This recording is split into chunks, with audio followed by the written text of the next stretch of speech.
Aláàfin ọwọ́ adé bá mi ṣe kábíyèsí fún bàbá Aláàfin. Kábíyèsí o, ẹ ṣe ọba kó jẹ kó pẹ́pẹ́pẹ́ o, kẹpẹ́ lórí àpèrè àwọn baba ńlá baba. Sunday Adéyẹmọ Ìgbòho ó ti tún tan Yorùbá kọ gbogbo ẹni tó bá kọ̀ tán Yorùbá tí ò bá forúkọ Sunday Ìgbòho sí tí ò sọ pa. Wọ́n máa mú aṣọ iyì ọrùn Gani Adams ní baba Aláàfin bá mú báyìí náà bá bọ́ lọ́rọ́ látòrí wá sísàlẹ̀. Wọ́n bójú Gani jẹ́ nínú ọdún Ṣàngó. Ẹ̀gbọ́n mi wálé láti ìlú òyìnbó ó dẹ̀ gbé 500 million naira wálé ó wá fi dá oko pé a máa ṣe ọ̀gbìn rẹpẹtẹ a máa bó gbogbo ilẹ̀ Yorùbá látòkè Ògùn wọ́n dẹ̀ pa sóko Fúlàní dẹ̀ pa sóko gbogbo ogún yẹn dẹ̀ bàjẹ́ gbogbo 500 million yẹn dẹ̀ wọ́ mi. Mo kí kábíyèsí Olú ti gbọ́ra ẹ̀ ṣeun gidi gan àjọṣe wa ò ní bàjẹ́ o. Mọ̀lẹ́rẹ́kọ́ ajáwé ẹ̀wù ọlọ́ṣà ọlọ́pàá amúpamù. Wàá rí i pé Sunday Adéyẹmọ Ìgbòho lórí pé ẹsẹ̀ Yorùbá pé. Orí àpẹẹrẹ yẹn ìwọ àtẹ̀mí dẹ̀ mọ̀ wípé Aláàfin àná àwọn ló fi Ààrẹ Ọ̀nà Kakanfò Gani Adams ló fi jẹ. Àwọn ọba kan ti dìde sìn pé Sunday Ìgbòho yìí ó ní láti jẹ oyè Ọ̀ṣọ́ọ̀sìn yẹn olórí ogun property ilẹ̀ Yorùbá nìyẹn kì í ṣe Ààrẹ Ọ̀nà Kakanfò. Wọ́n bá ti ń ṣọdún Lísàbí báyìí gbogbo ọmọ kóòtù ajíire pátápátá ó yẹ ìgbà yá ká lọ́jọ́ máa ṣọdún yẹn ní o níbi tá a bá dé yìí sí yìí. Kí ló ń járe Ọ̀nà Kakanfò ṣéde Yorùbá ní Kakanfò ó jí o olórí ogun ilẹ̀ Yorùbá gangan Ọ̀ṣọ́ọ̀sìn ni ẹgbẹ̀rún ọdún mẹ́fà tí wọ́n ti. Ẹ̀yin ọmọ Ẹ̀gbá mọ Lísàbí agbóngbò ẹ̀kálà kábíyèsí o bàbá mi ní Bàrígà wọ́n recognize yín. Jẹ́gbẹ̀yìn ni Ọ̀ṣọ́ọ̀sì ọ̀bẹ ni àwa ń bẹ Ọọ̀ni Ifẹ̀ àwa kan ti dìde pé báwa dáhà báyìí lọ́la ẹni tó yẹ lóyè ni àfìrúgbàbùkún ni ẹni tó kówó tí Gani fi jẹ Ààrẹ Ọ̀nà Kakanfò sílẹ̀ Fúlàní ni 300 million ló kó fún pé fún bàbá tó fẹ́ jù lọ́dẹ̀ ní 200 million kí wọ́n 100 million. Aláàfin ọwọ́ adé bàbá wa Aláàfin of Ọ̀yọ́ ó gbé fún yín tó bẹ́ẹ̀ ni. Yorùbá ni wá entertainment ẹ máa gbọ́ ẹ máa wò ó ẹ subscribe síbẹ̀ ẹ like ẹ comment síbẹ̀ ẹ share ẹ bó bá ṣe ń lọ àwa ò ní jákẹ́tì yóò di sí o Yorùbá ni wá entertainment ìta gbangba là béwé ajílété. Aláàfin ọwọ́ adé bá mi ṣe kábíyèsí fún bàbá Aláàfin. Kábíyèsí o, ẹ ṣe ọba kó jẹ kó pẹ́pẹ́pẹ́ o, kẹpẹ́ lórí àpèrè àwọn baba ńlá baba yín. Kábíyèsí o, mo kí yín bàbá Aláàfin, mo kí yín o, mo kí yín sídìí ìyá, bẹ́ẹ̀ ni mo kí yín sídìí bàbá o. Kábíyèsí lẹ́ẹ̀kan sí o, àdẹ̀kù ọdún Ṣàngó tá a ṣe kọjá ẹ̀ lálálùkùtùkù wú mẹ́ o, ẹ̀yin èèyàn ṣe ti gbọ́ ṣó ti dọ́dọ̀ yín mẹ́hàn. Aláàfin ọwọ́ adé bàbá wa Aláàfin of Ọ̀yọ́ ó gbé fún yín. Tó bẹ́ẹ̀ ni wọ́n máa mú aṣọ iyì ọrùn Gani Adams ní baba Aláàfin bá mú báyìí náà bá bọ́ lọ́rọ́ látòrí wá sísàlẹ̀. Wọ́n bójú Gani jẹ́ nínú ọdún Ṣàngó. Wọ́n ti bójú Gani jẹ́ o. Tó bẹ́ẹ̀ ni ṣe ti rí fídíò tí rí òun náà ni mo ní kí n wá fi tó yín létí. Ẹ jọ̀ọ́ bàbá Aláàfin kí ló ṣẹlẹ̀ kí ló dé. Kábíyèsí o ẹ ṣeun ẹ wá wo fídíò fún. Ilẹ̀ Yorùbá ò ní bàjẹ́ o ní rógun ajínigbé mọ́ èyí tó ti wáyé kò ní í ṣẹlẹ̀ mọ́ lọ́lá Elédùà. Mo kí kábíyèsí Elérúwà ti Èrúwà ẹ ṣeun wí bẹ́ẹ̀ ṣe bẹ́ẹ̀ ní ẹtìlẹ́wà ẹ̀dẹ̀ wá fi ìjókòó náà yẹ wá sí ẹ ṣeun gidi gan. Mo kí kábíyèsí Olú ti gbọ́ra ẹ ṣeun gidi gan o àjọṣe wa ò ní bàjẹ́ o. Mo kí kábíyèsí Ẹlẹ́yinpó ti ìlú Ìpàkó kábíyèsí Ọlọ́kọ̀ọ́ká ti ìlú Ọ̀káká mo kí yín o. Àná mi kábíyèsí Onímìnìtì mo kí yín o ẹ ṣeun gidi gan ni èmi ò lè gbàgbé yín àbí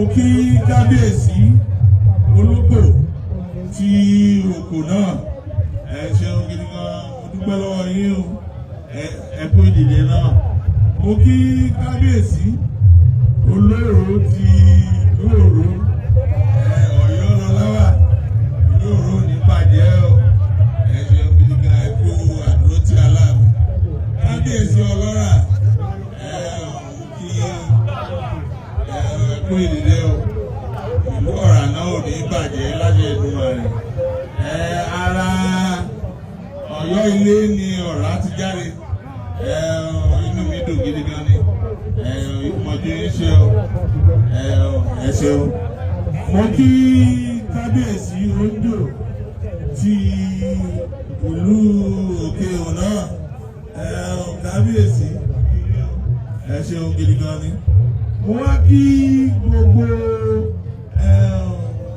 àwọn Ọ̀yọ́mèsì tó wà ní ìjòkó bàbá àgbà kí mo kí yín o thank you very much ẹ ṣeun gidi gan ẹ kú ìdílé ẹ kú àdúró ti Aláàfin náà mo kí gbogbo àwọn baálẹ̀ tó wà ní ìjòkó níbí ẹ ṣeun bẹ́ẹ̀ ni ti rí ibi Aláàfin bá lọ lẹ̀ ń lọ ẹ ṣeun ojú òní tì í láti Èdùmàrè ẹ ṣeun mo dúpẹ́ mo kí gbogbo àwọn aṣojú ìlú láti Spain wọ́n tún jáde o ọlù thank you very much for coming around and know that giving them intel all the necessary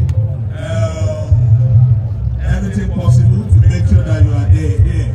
Thank you, we really appreciate you coming around. And I'm saying this, we would always like to see more of you.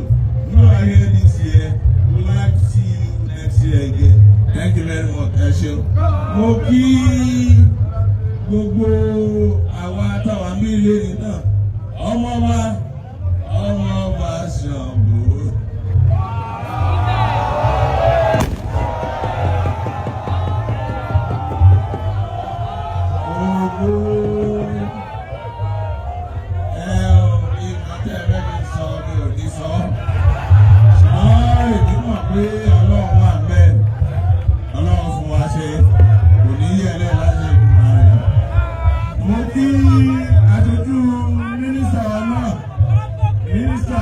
Minister for Culture and Tourism wọ́n ti wà ní ìjòkó ẹ ṣeun gidi gan dúpẹ́ àti bẹ̀rẹ̀ láti àwọn olóyè Aláàfin náà ọmọrin Iléwédú ó ti ẹ̀jẹ̀ pé ó tí ìjòyè ṣùgbọ́n jòyè ó kí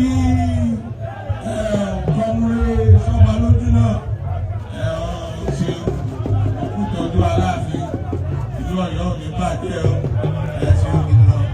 Mo wá kí gbogbo ẹ̀yin oníwèé ìròyìn náà pátá tẹ wá síbí ìlédì ẹ̀ ní ṣiṣẹ́ o iṣẹ́ yóò wá níbi ìṣẹ́ láṣẹ Èdùmàrè ẹ mọ̀ lọ́rẹ̀ ẹ mọ̀ bọ̀rẹ̀ ni. Mo wá kí gbogbo wa pátápátá tá a wá láti ọ̀nà nílì tá a wá ṣe àjọyọ̀ ọdún Ṣàngó ìkọrin láwọn oníbàárà wa ṣe o ṣe ládùúrà pé àwọn tá a ti tọdún yìí àwa náà láti tẹ̀lé tẹ bá wo ọdún Ṣàngó ní ọdún tó kọjá ẹ rí pé títí ọdún yìí ó tún láàrin ju ti ọdún tó kọjá lọ wọ́n wá fi eléyìí mo fi kí àwọn ẹ̀yin ìgbìmọ̀ pátápátá látòrí Paula Gomez àti gbogbo ẹ̀yin tẹ́ ṣe agbátẹrù ẹ̀ náà kò ní bàjẹ́ fún yín o mọ̀ ṣe ni ẹ ṣeun gidi gan. Ọdún Ṣàngó táwa ń ṣe lónìí èyí gẹ́gẹ́ bí ẹnìkan inú mi dùn gidi gan ni ó lè jẹ́ pé ẹ̀ẹ̀kejì ni eléyìí jẹ́ fún.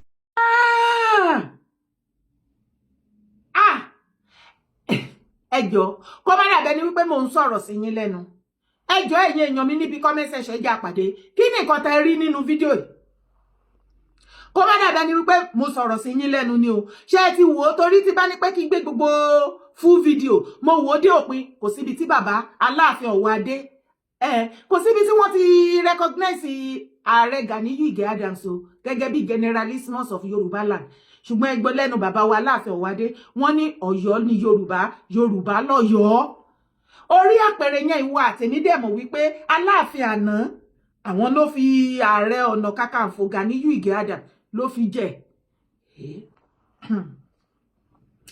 wọ́n sọ bẹ́ẹ̀ à ń bà bẹ́ẹ̀ o àwọn tó ń fún mi ní information yìí ó ti ń confam ni bó tilẹ̀ jẹ́ wípé àsìkò tí tó tán ní kí n bẹ́ ọ̀pọ̀lọpọ̀ ṣùgbọ́n nínú fídíò yìí nǹkan tí wọ́n sọ ó ti jọ o àárín yẹn ò gún mọ́ kò gún mọ́ kò dàbí alára pẹ̀lẹ́ Gani ẹni a wí fún ọba jẹ́ ó gbọ́ ẹni tí kò gbọ́ ń ṣe ra òwe la fi pa torí ọmọ òkèdè jẹ̀yà o olóhùn gbọ́ tàwa ní tíjà tó sọ tàwa ní tíjà tó kọ sọ fún wa ká gbọ́ mọ̀lẹ́rẹ́kọ́ ajáwé ẹ̀wù ọlọ́ṣà ọlọ́pàá amúpamù olójì máa wo fídíò ọlọ́pàá amúpamù olójì gíjìgì ọlọ́pàá amúpamù olójì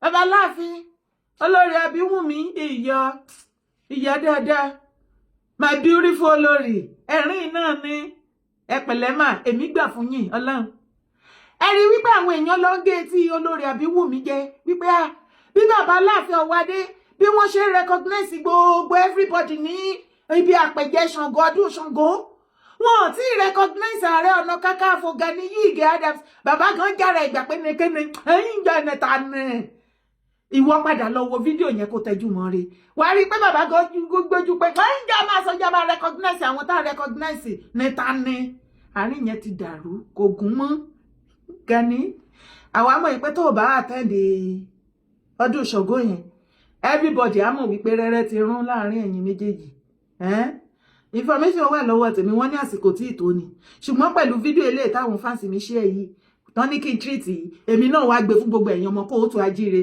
ẹ̀yin ọmọ Yorùbá kí ló dé Ọ̀yọ́ ní Yorùbá lọ́yọ́ kí ló dé tẹ́ bójú olóyè yín jẹ́ àdára wàá dára be calming down. Bàbá Aláàfin recognize gbogbo lóyè wọ́n ní wọ́n kí gbogbo lóyè wọ́n kí gbogbo lóyè wọ́n ní wọ́n kí gbogbo lóyè lẹ́yìn ìgbà tó fi gbogbo lóyè qualify everybody wọ́n ṣẹ̀ṣẹ̀ tó wá ń tún wọn kí pẹ̀lú orúkọ kankan tẹ́bi ọ̀dọ̀ Yọ́mèsì wọ́n kí gbogbo àwọn upgraded baálẹ̀ tó ọba wọ́n kí bàbá gan kí àwọn mídíà mi hàn ká ẹ bá tún yẹ kábíyèsí Fáláàfin kábíyèsí on behalf of ọ̀gá tèmi olú ọmọ ìlú ẹkùn Ìgbòho owó bàbá dẹ́mì owó bàbá Yọ̀mídé owó bàbá dẹ́mì ìlú ẹkùn ìlú ẹkùn.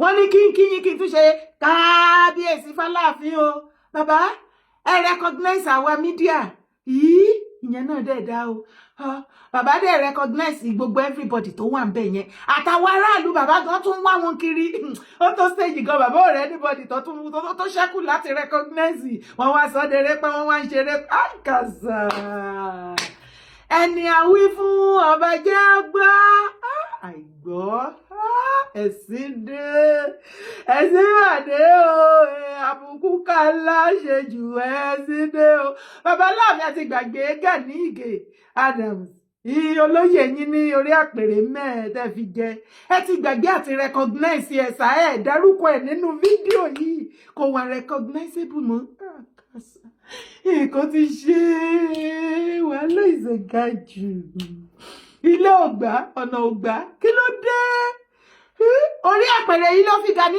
Adams jàre ọ̀nà kakanfò tún recognize ẹ̀ náà mọ́ lórí àpèrè yìí lọ́yọ̀ọ́ àti ẹ̀gbáriwo lóògùn ọ̀fẹ́ o ibo ni gbogbo àwọn ọmọ Gani wà ẹ gbà mí ìyọ ìrònú àánú Gani wá ń ṣe mí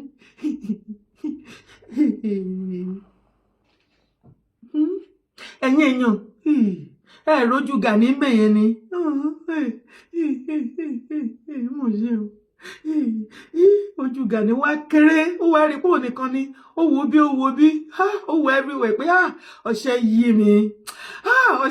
mi ọṣẹ kọṣẹ lélẹ̀ kí ni mo wá jẹ ń bí bẹ́ẹ̀ ni pé Gani á máa ṣe bẹ́ẹ̀ ni wípé kó afẹ́fẹ́ gbé ń pa kó disappear mẹ́yẹn pé irọ́ kò jọ afẹ́fẹ́ ò gbé. Gani ti jẹ́wọ́, Gani ti jẹ́wọ́ oògùn òdùn mọ́ àti fún Gani léèwọ̀ jẹ́. Gani ti jẹ́wọ́ oògùn ti bàjẹ́ kò tí ì mọ̀ ní. Gani ó mọ̀ pé ó ti jẹ́wọ́, ó ìrò pé àwọn kìnìún yẹn ń dún kó dún, ó ti jẹ́wọ́ ó mọ̀ ní.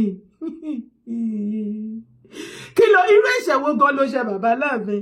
Fìlà mọ́ṣì kí ni Gani tó tún gbé ìwà iná dọ́dọ̀ Aláàfin ọ̀wọ́ adé ni tí Aláàfin fi wá yéye bó dẹ̀ ti sọ ó máa lẹ́yìn ìgbéraga ò dáa nígbà tó ń ṣe bẹ́ẹ̀ dẹ̀ tí bàbá Aláàfin wà àtàwọn olórí Àbíwùmí tó lọ́ à ń ṣèkì. Kí ló dé Gani? Ìparun ní ìgbéraga adẹ̀sọ́sọ́sọ́ Gani ọ̀gbọ́n kò máa dúró bẹ́ẹ̀. Gbogbo àwọn àgbààgbà ilẹ̀ Yorùbá àwọn elders wọ́n ti foríkorí, wọ́n ṣẹ̀sìn ara wọn, wọ́n kìsì ara wọn. Ṣé ẹ ti gbọ́ létẹ̀sì kan tó fẹ́ ṣe? Ẹ ti gbọ́? Èmi ò mọ̀. Ó yá, kò tí ì late. Ẹ wá wò, ẹ wá gbé lẹ́nu. Ìbéèrè òun ni sà, bàbá báwo lẹ ṣe mọ Adéyẹmọ Ìgbòho òòṣà sí? Níbi tó ti bẹ̀rẹ̀ ọ̀rọ̀ ẹ tí nǹkan bá jẹ́ téèyàn tiẹ̀ ni. Ok. Nǹkan bá jẹ́ téèyàn tó pọ̀ tí wọ́n ní. Tọ́. Nílẹ̀ Yorùbá Ọlọ́run gbà fún àwọn èèyàn kan ju àwọn èèyàn kan lọ.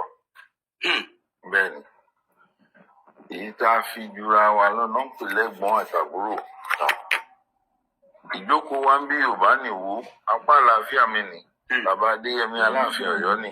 Bẹ́ẹ̀ Wò lápá ọ̀tún mi ń bí wàá rí pé Sunday Adéyẹmọ Ìgbòho bẹ́ẹ̀ torí pé ẹsẹ̀ Yorùbá pé bẹ́ẹ̀ àṣepọ̀ ọjọ́ àná ló fà á ìtẹ̀lé tó dé. Nígbà tí mo máa bẹ̀rẹ̀ ọ̀rọ̀ yìí sìn ó ní mo ṣe àfiwé ọ̀rọ̀ kan lórí íńtávíù tí BBC wá ṣe fún mi nínú ilé yìí lórí ìjókòó yìí náà ni.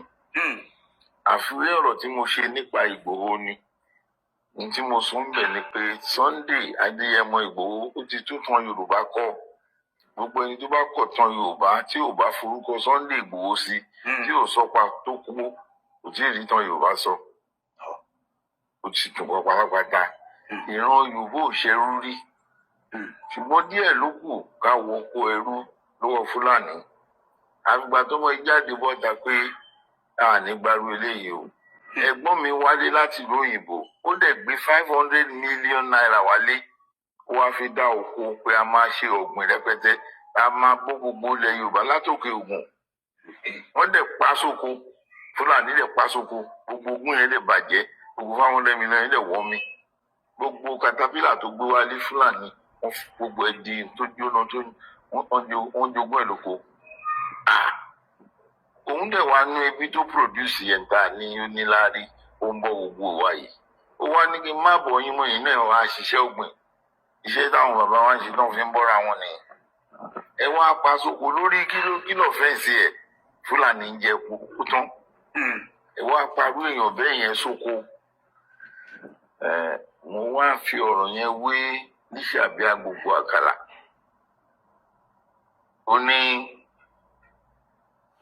ká tó tún rólógun bí níṣàbí agbègbè àkàlà ilẹ̀ ata sí 6,000 years ago 6,000 years ago ìran Yorùbá ti ní olórí ogun gbẹ̀yìn. Wọ́n ń jẹ olórí ogun nílẹ̀ Yorùbá Ọ̀ṣọ́ọ̀sì lólórí ogun ilẹ̀ Yorùbá. Òrìṣà nílé ni wọ́n ń bọ ní Nífẹ̀ẹ́ wọ́n ń bọ kiri gbogbo ìlú ni. Ọ̀ṣọ́ọ̀sì yẹn kò gbàrà ńlá kí ìyà tuntun ta lé Yorùbá. Àwọn ọba kan ti dìde sìn pé Sunday Igboho yìí ó ń láti jẹ oyè Ọ̀ṣọ́ọ̀sì yẹn. Olórí ogun property ilẹ̀ Yorùbá nìyẹn kì í ṣe Ààrẹ Ọ̀nà Kakanfò. Kí ló ń járe Ọ̀nà Kakanfò? Ṣé èdè Yorùbá ní Kakanfò? Ó jí o. Olórí ogun ilẹ̀ Yorùbá gangan Ọ̀ṣọ́ọ̀sì ni ẹgbẹ̀rún ọdún 6 tí wọ́n ti jẹ́ gbẹ̀yìn ni. Ọ̀ṣọ́ọ̀sì. Bẹ́ẹ̀ ni. Àwa ń bẹ Ọọ̀ni Ifẹ̀. Àwa kan ti dìde pé báwa dáhà báyìí lọ́la ẹni tó yẹ lóyè ni àfìrúgbàbùkún ni ẹni tó kówó tí Gani fi jẹ Ààrẹ Ọ̀nà Kakanfò sílẹ̀ Fúlàní ni. 300 million ló kó fún pé fún bàbá tó fẹ́ ju ìlọ́lẹ̀ ní 200 million kí wọ́n 100 million jẹ́ 300 million. wájú yẹn nǹkan tó fẹ́ ni pé kó lè campaign against Tinubu kó win election. ẹni tó lọ́n bá dúró tí ó ti dúró tì bẹ́ẹ̀ o lè lé bá o lè yálẹ̀. ó ra Gani mọ́ra ó fi gborí Ààrẹ Ọ̀nà Kakanfò fún nígbà tí Fúlàní wá rà ẹ̀ kó joyè Ààrẹ Ọ̀nà Kakanfò títà ló wá ṣe ó kówó yìí lẹ̀ ebi tiẹ̀ náà ló máa ṣe bẹ́ẹ̀ ṣùgbọ́n ẹni tó lọ́n fi síbẹ̀ ó ti fi síbẹ̀. gbogbo ogun tí wọ́n gbé ọ̀gbìn Tinubu ní débẹ̀ kò lè ṣeé ṣe. mo wá rántí pé ìyan Yorùbá ló kó Yorùbá lẹ́rú tẹ́lẹ̀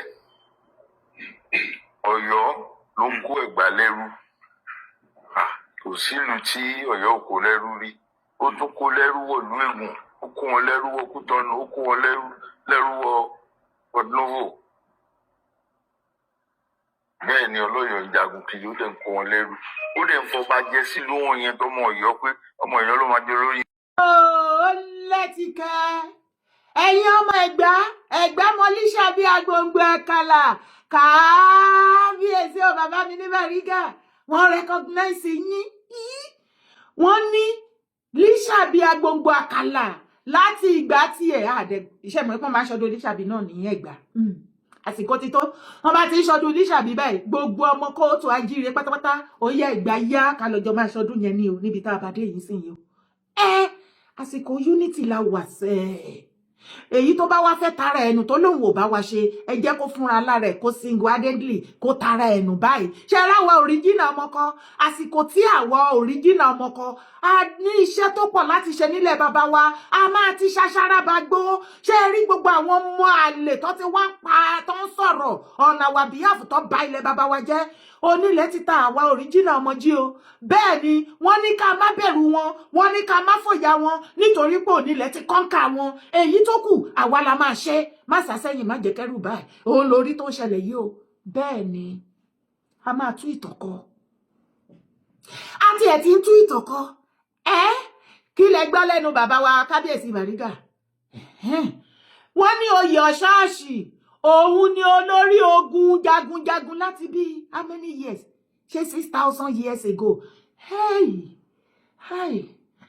oyè 6,000 years ago tí wọ́n rántí gbé fún anybody tí ò sí anybody tó wá qualify láti jẹ́ congratulations and jubilation o for irú ẹkùn Ìgbòho o wọ́n ní ọmọ yín Olú ọmọ irú ẹkùn ọ̀gá tèmi Ìgbòho pàdí tèmi bàbá tèmi wọ́n lòun lókù tó fẹ́ fi joyè ọ̀ṣọ́ọ̀ṣì o wọ́n ní wọ́n ti gbà fún gbogbo àwọn ẹgbẹgbẹ ilẹ̀ Yorùbá wọ́n náà ti fi oríkorí wọ́n náà ti kíìsì ara wọn wọ́n ti ṣẹ́ẹ̀sì ara wọn báyìí wọ́n náà ti fi ìrù yọra wọn báyìí wọ́n náà dẹ̀ ti wá sọ wípé ọ̀dọ̀ bàbá wa ní àwọn lọ sọ́dọ̀ bàbá níbi tá a bá dé àti rí olórí jagunjagun nílẹ̀ kóòtù ajíire Yorùbá wípé àsìkò ọ̀ṣọ́ọ̀ṣì ó ti padà dé o ọ̀ṣọ́ọ̀ṣì ti padà dé ókè ṣebí kíní ọ̀ṣọ́ọ̀ṣì yẹn ni tí orí ẹ̀ tó máa ń wà nínú bíi pósí báyìí tí bàbá wọ̀ ní tán máa ń ṣí náà wọ́n máa dà á sórí ẹ̀ gọ̀gọ̀gọ̀gọ̀gọ̀ wọ́n á máa ṣàdúrà ní kíkan gbogbo ìyẹn á máa ṣàdúrà sí ọ̀ṣọ́ọ̀ṣì kọ́ nìyẹn Ìgbòho mọ̀rẹ́ ọmọ alágbàdòde ọmọ àtàpẹ́tẹ́ wọnú omi wọ́n sì máa kí bàbá rẹ̀ Màámi Adéyẹmọ òkú o kò kú o kò kú o Abọ́sẹ̀dé Adéyẹmọ òkú iṣẹ́ rẹ̀ tẹ̀síwájú nílẹ̀ kóòtù ajíire Yorùbá ọ̀ṣọ́ọ̀ṣì náà fọmọ yín jẹ́ o àkú oríire ayọ̀ abára títí apádà lórí jagunjagun nílẹ̀ Yorùbá àkú oríire o oyè yìí á mọ́ rí o ọ̀gá tẹ̀mí sí fi gbó àjẹgbó àjẹtọ́ àjẹfẹ́wú parí àjẹfẹ́rìgì tóbi mo kúkú ti sọ fún yín àìmọye ọdún lẹ ti wá tí wọn jẹ́ ká iríṣẹ́ yẹn ṣe eré lè tẹ wáyìí èmi wà lára àwọn tí wọ́n gbé di tán rán níṣẹ́ pẹ̀lú yín ó tájọ́ ṣiṣẹ́ pẹ̀lú yín físíkálì kọ́ ni mò ń sọ ẹni tó bá yé eléyìí tẹ wá wáyìí ẹ máa jẹ sẹ wọn jẹ́ ká rí jẹ láìmọye ìgbà eléyìí ẹ máa jẹ ẹni tí ò bá ní jẹ́ ká iríṣẹ́ yẹn jẹ nílẹ̀ Yorùbá a máa fi ẹ̀jẹ̀ ṣètùtù ilẹ̀ Yorùbá ní sẹ ọ̀yá Gani Yige Adams gbogbo àwọn ọ̀dọ́ lọ́balọ́ba tó kù tó súnmọ́ bàbá wa Ìgbòho ọ̀ṣọ́ọ̀ṣì of our time ọ̀ṣọ́ọ̀ṣì making a ti ń gbọ́ wọn lẹ ti lọ bá àwọn bàbá kan àwọn bàbá kábíyèsí wa wọn lẹ ti dọ́dọ̀ àwọn kábíyèsí wa káàkiri bàbá Olúbàdàn ọba wa sẹ́yìn ọba Ládọjà ká ẹ bá mi ṣe kábíyèsí fọ́lúbàdàn of our time wípé kí bàbá kọjá sí ọ̀rọ̀ àárín òun Gani àti Ìgbòho mẹ́hàn ẹ má gbà mí bàbá Ládọjà question táwọn ọmọ Yorùbá béèrè lórí show lánàá náà ní bàbá Ládọjà béèrè wípé ṣé ìwọ àti Ìgbòho ń jà ni ṣé Ìgbòho ń bá ẹ jà ni Ìgbòho ò bá ẹ jà ìgbà tí ò sí jà kí la fẹ́ parí bẹ́ẹ̀ ó dojú ẹ̀ báyìí ìwọ tó o bá wà lórí live show lánàá pẹ̀lú mi omi ìsìn o Ọlọ́run gbogbo ọmọ kóòtù ajíire Yorùbá náà fárígá lórí ètò mọ́ mi lọ́wọ́ lánàá o wọ́n ní kí n lọ jíṣẹ́ fún gbogbo àwọn àgbààgbà o wọ́n ní kí a mú ibi tí Ìgbòho ti ń bá Gani Yige Adams tó ti ń bàjà ìgbà yẹn tá a bá ti wá rí tá ẹ mú jáde báyìí ìgbà yẹn làwọn tó máa gbà wípé òkè ẹ parí ìjà actually wà ó yẹ ẹ parí ìjà fún wọn ṣùgbọ́n tí ò bá tí ì síbi tá a ti rí tí ṣe Sunday Adéyẹmọ Ìgbòho ọ̀ṣọ́ọ̀ṣì making tí ó ṣe kí ni tó ti ń bá Gani jà tó jẹ́ pé Gani nìkan la rí tó ń bá Ìgbòho jà láti 2020 a jẹ́ wípé àwọn ọmọ Yorùbá ní kò sí ìkọ̀kọ̀ tó fẹ́ parí ìgbà tí ò sí jà kí lẹ wá fẹ́ parí ẹ̀yin ọmọ kóòtù ajíire Yorùbá mo ti jíṣẹ́ yín o àbọ̀ rèé o ó dé o ẹ̀yin ọmọ Ẹ̀gbá agbègbè àkàlà ẹ̀yin ọmọ Lísàbí mo kí yín o bàbá mi Bàrígà wọ́n recognize yín níbi tọ́rọ̀ dé dúró ọdún agbègbè àkàlà ọmọ ti Lísàbí agbègbè àkàlà tá a fẹ́ ṣe ní ṣe wọ́n ti ṣe tọdún yìí ti next year ojú apẹ ẹsẹ̀ apẹ gbogbo ọmọ kóòtù ajíire Yorùbá ó di wọ̀ mẹ́ yóò ti yẹ àsìkò unity láwà àsìkò tá a máa dára wa mọ̀ lélẹ̀ àwọn òríjìnà ọmọ kan tó bá gbọ́ dátì ẹ̀ mọ̀ ọ̀rọ̀ yẹn ò tí ì tẹ̀lé mi sẹ́ẹ̀. I appreciate you for that conversation yesterday with President Tinubu. You got a call. I got a call. What was it like? Very friendly call. And he called me and because I seemed like a father.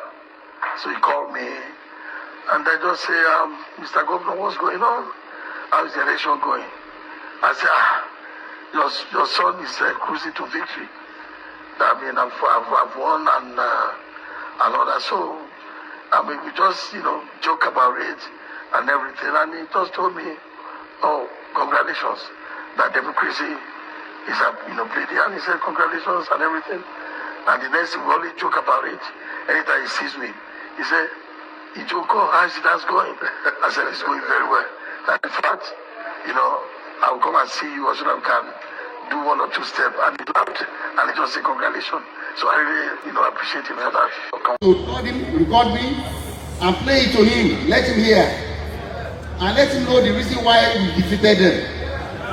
The only reason why we defeated Oyefala, no, it's not because we are bigger, but we spend more money than him. On election, they did not spend any money. They spent 60 billion as we have. Some places they bought votes for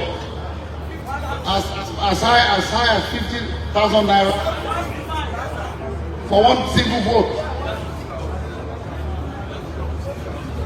On the day of the election, when I heard the kind of money they were spending, I went back to my little corner in my room and I knelt down and I prayed to God. I said, God Almighty, please let people collect their money or let them still vote for Demola Adeleke.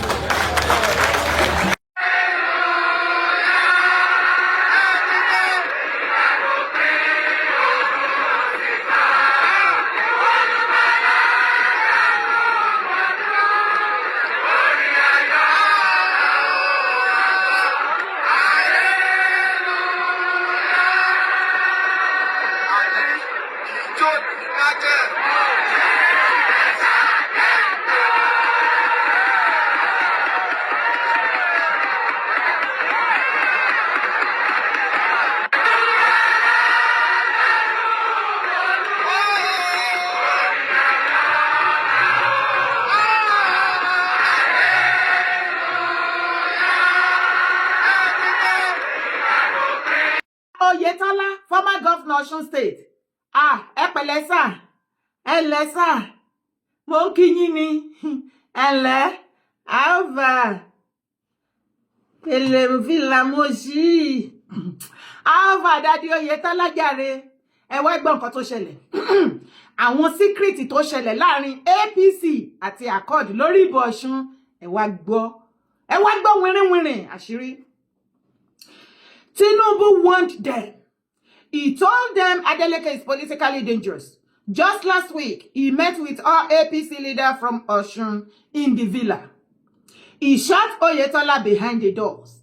In the meeting, he lamented bitterly. The old man missed Aregbesola and he didn't hide it because he knew no politician from APC in Osun could enter the shoe left behind by Gani Aregbesola. He proposed Adeleke and was ready to welcome him to APC. But Oyetola swore with his mother that he would deliver Osun back to APC because he wants to shame Adeleke for defeating him as one-time governor of the state. Tinubu saw the empty boast and decided to start washing from on top of the fence. Now, how will Oyetola face President Bola Ahmed Tinubu and explain to him in Abuja? Sorry.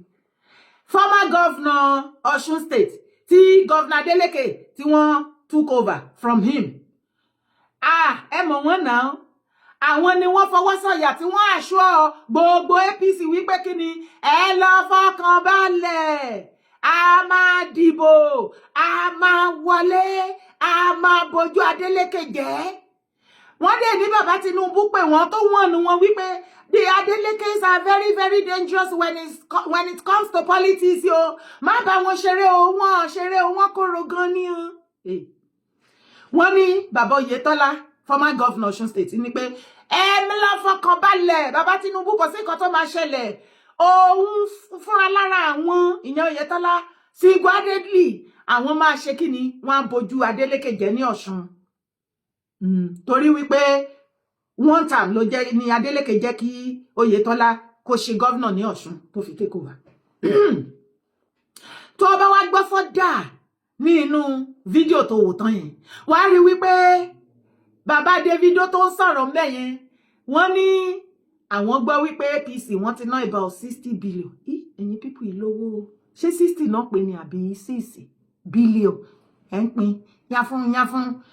Àwọn tó ti ẹ̀ ń ra ìbò ní 50,000, 20,000, 30,000 bó bá ṣe bá délé. Bẹ́ẹ̀ ni ráìsì lọ bẹ́rẹ́bẹ́. Wọ́n rò pé it's about money. Ìlú ti yí orí ti change o. Èèyàn Ọ̀ṣun ẹ burú o. Ẹ bójú APC jẹ. Bàbá Davido ní wọ́n wá ná owó, wọ́n ti ná 60 billion. Àwọn wá wò wípé kí ló lè tẹ́lẹ̀ yìí? Àwọn rọra wọ kọ́lọ́fín inú yàrá náà bá kúnlẹ̀ pé bàbá God lórí ọ̀rọ̀ yìí Olúwa gba ọpẹ́ wa, lórí ìdìbò yìí Olúwa gbẹ̀yìn, lórí Adeleke gba ọpẹ́, lórí Tinubu gbẹ̀yìn, lórí Adeleke gba ọpẹ́ gbẹ̀yìn, gba ọpẹ́. Ọlọ́run dẹ̀ gba gbogbo ògo. Kí wọ́n rèé mi rèé second time. Èyí tó wá kára mọ́ jù ni wípé àbíyàn ò máa gbọ́ nǹkan tí bàbá Adeleke wí ni. Wọ́n ní bí ìbò ṣe ń lọ President Bola Ahmed Tinubu ó ṣe kí ni o, ó pè wọ́n wípé Mr. the dancer o bàbá wọn níjó, báwo ni politics o, báwo ni election jàre lọ́ṣun, ṣó ń jọra wọn, ṣó ń lọ, ṣó ń dún. Dẹ̀ pé bàbá Tinubu ti mọ̀ wípé bàbá Oyetola náà fọkọ̀ kò lè ṣe náà dà. Ẹ̀sìn rèé o. Bàbá Adeleke tó wá tẹ̀síwájú wípé bàbá Tinubu sọ wípé má worry, everything will be okay. Wọ́n wá tún sọ wípé báwo náà ni ti jó ní sáìdì ti bẹ̀yẹn débi wípé Gọ́vùnà Adeleke wá sọ wípé má worry, after mo ń bọ̀ wá kí yín l'Abuja àádẹ́ wá kọ yín ní àwọn stephes kankan. Kò jù báyìí lọ, ìfẹ́ ò jù báyìí lọ. Àwọn nǹkan tèmi fẹ́ ní àárín àwọn ọmọ kóòtù ajíire Yorùbá. This is all what I am asking for. This is what I love. Don't you love that? Oh, like it. Ibẹ̀ ni kọ́kọ́ là ń lọ. Ibẹ̀ ni kọ́kọ́ ni à ń lọ. Ṣàdédé ni mo tún rí àwọn aráabí àwọn atiláwí àwọn ẹrú Fúlàní calivate tó ń jẹ ìgbẹ́ ìdí màálùú wọn ní north ẹ wá gbọ́ nǹkan tán wí bàbá múríkì ní ọdún wo lẹ ti gbóhùn ẹ̀ gbogbo bí wọ́n ṣe kó wọn lọ́yọ̀ọ́ tí gbogbo everywhere ń gbóná lalala táàsùn táàwo ẹ gbọ́ kí múríkì wúkọ́ ó ṣe máa wúkọ́ ẹ wá gbọ́ nǹkan tó sọ nípa Ọ̀ṣun ìbò Ọ̀ṣun tó ṣẹlẹ̀ ó ní Murik tackles INEC alleged that hijab-wearing Muslim women were prevented from voting in the 2026 Osun governorship election. The Muslim rights concern Murik has accused the Independent National Electoral Commission, INEC, of disfranchising some Muslim women who wear the hijab during the 2026 Osun state governorship election. The Islamic rights group alleged that some hijab-wearing Muslim women were prevented from exercising their franchise at polling unit during Saturday's election. The group urged the Electoral Commission to ensure that all eligible voters, regardless of their religious attire, are allowed to vote in accordance with Nigeria's electoral laws. INEC has yet to publicize response to the specific allegation nídìí láti dá wọn lóhùn rádaràdán nọ́mbà kiri tó bá ti máa yí Murik Akíntọ́lá tó bá ti bọ́ síta lè rí kí kọ́kọ́ ṣẹlẹ̀ nínú ayé kí gbogbo ayé catch fire kí ilẹ̀ Yorùbá kó máa jóná kó di eérú lè rí kó wúkọ́ o láyé ti rí kó wúkọ́ ni no ẹ jẹ́ kí ọ̀rọ̀ kan kó ṣe bí ọ̀rọ̀ kan ní mùsùlùmí rí agbẹ́nu wá síta gbòǹgbò àwàdà sí ìjáàbù kọ́ ìjáàbù nìyẹn ṣe ẹ̀bẹ̀ lọ káwọ̀ ẹlẹ́hàá jáde ẹ ti ẹ̀dúró gbogbo ẹ̀yin ẹlẹ́hàá yẹn ibo lẹ́wà ẹ̀yin ẹlẹ́hàá APC ibo náà há yín mọ́ ó dẹ̀ pa àwọn àfáà àti há wọn mọ́nú ilé ọtí ilẹ̀kùn mọ́ wọn wọ́n fi kọ́kọ́rọ́ pamọ́ ni o tí ó bá wá jẹ́ bẹ́ẹ̀ ṣé ọ̀rọ̀ rẹ̀ ń gbòòrò ẹnu yín ní tìjú ìjọ tán pín ìtìjú ẹ̀sìn lé ó dẹ̀ pé gbogbo mẹ́sẹ̀gì táwọn pàṣẹ sẹ́yìn ṣé ikọ̀ ọmọ lásán Gumi Mufti Ìwó àti Olúwo àti bàbá Murik and the rest of you tẹ́ jẹ́ ṣé Gumi ilẹ̀ Yorùbá ó dẹ̀ pé kò fẹ́ wọnú ọpọlọ yín à ń sọ fún yín pé this is new face of Yorùbá land ṣe rí ìmọ̀ líle tá ẹ gbé kalẹ̀ yẹn inú tèmi dùn wípé ọwọ́ ara yín lẹ fi kannájú kò lè sí àyè yẹn mọ́ ayé fàmílétẹ̀ ìtútọ́ tẹ́ ti fi ẹ̀sìn yẹn jẹ láti yọ ọdún tó ti pẹ́ it is over ẹ̀yin fúnra lára yín lẹ gbàdá lè tẹ ṣàládàá ẹ ti kannájú ẹ̀sìn mùsùlùmí gbogbo àpọ́nlé tí everybody ń bùkún wọn tẹ́lẹ̀ pé everything rí pé níbodè orí ti yín rò ẹ má wọrí kò tí ì yé yín very very soon á tó yé wọn sọ fún wọn ni kò yé wọn yóò yé wọn lọ́la this is new face of Yorùbá land this is new face of Kóòtù Ajíire Yorùbá land àsìkò ti tó àwa ọmọ Yorùbá original ọmọ ọkọ Kóòtù Ajíire Yorùbá onílẹ̀ ti fọ̀rọ̀ sí wa lẹ́nu àwa la lọ̀rọ̀ máa sọ lọ ẹ̀yin ìran ọmọ Mali Senegal Sudan ẹ ti rógo lọ́wọ́ wa ẹ̀yin tẹ́ ẹ bá jókòó ká ẹ pa ẹnu yín mọ́ in Jesus name and forever and never tó bá ìjẹ́ lórí ọ̀rọ̀ Ọlọ́run yín Sátánà Sókótó nítorí ẹ̀ sin Ọlọ́run Sátánà ni Ọlọ́run alátẹ̀yìn sìn kẹ́ kórí burúkú wá bí gbà kẹ́ lọ wá bí wọ́ sí kẹ́ wọlé bí ara àìjẹ́ bẹ́ẹ̀ àfihàn palẹ̀ ogun ilẹ̀ Yorùbá mọ́ orúkọ tèmi ò yípadà iye dára kó owó èkó kókó ni mò ń jẹ́ bá mi ṣe ètò èkó dọ́dọ̀ ọmọ lásán gbogbo wọn pátápátá bá mi ṣe èkó round up gbogbo everywhere ibi tó yẹ kó dé yes greatest Kóòtù Ajíire Yorùbá great o. Yorùbá ni wá entertainment ẹ máa gbọ́ ẹ máa wò ó ẹ subscribe síbẹ̀ ẹ like ẹ comment síbẹ̀ ẹ share ẹ bó bá ṣe ń lọ àwa ò ní jákẹ́tì yóò di sí o Yorùbá ni wá entertainment ìta gbangba làbẹ́wẹ́ ajílété.